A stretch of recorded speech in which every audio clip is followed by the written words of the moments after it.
leaders, representatives of international organizations, the press, and specially invited guests gathered at the Lord Erskine Sandifer Center in Barbados today for the high-level strategic dialogue, one of the first sessions of the 36th regular CARICOM Heads of Government Conference.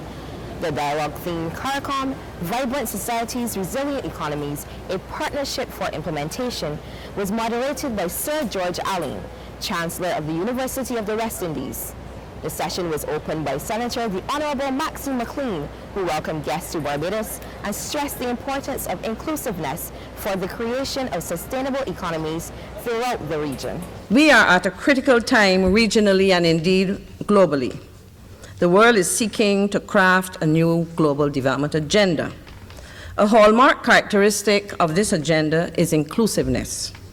I am happy to signal that this event demonstrates CARICOM's commitment to this. In this vein, we are particularly pleased to be joined by some of the most distinguished statesmen, practitioners, and policymakers from within the region and around the world.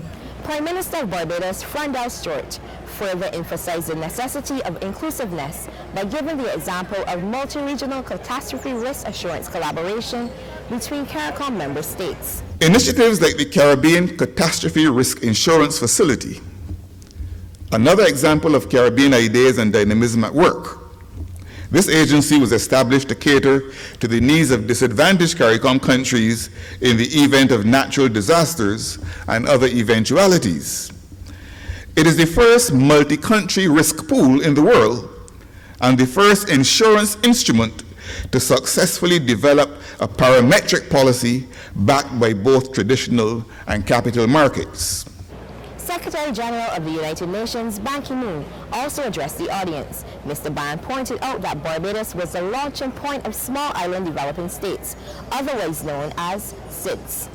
20 years ago, this very building was the site of the first global conference on Small Island Developing States that adopted the Barbados Program of Action, the first compact between Small Island Developing States and international community. And I was honored to unveil the small plaque commemorating that historical contribution here in this building. Today, it is so encouraging to be among so many leaders of the government, regional and international organizations, the private sector, academia, and civil society. Your presence highlights a continuing Caribbean commitment to put our world on a safer, a more sustainable and equitable pathway.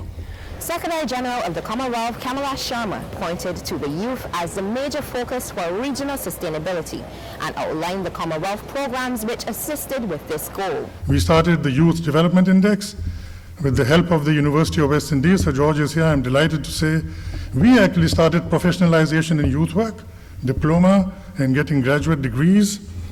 The biggest youth council in the world is the Commonwealth one. And just yesterday, we inaugurated in Port of Spain, and I'm delighted Barbados is going to chair it, the Commonwealth Alliance of Young Entrepreneurs, on the model of a very successful thing we've done in Asia. And this is the way forward. Issues of inclusiveness, sustainability for SIDS, and the promotion of programs for the youth were highlighted by the major international policymakers present.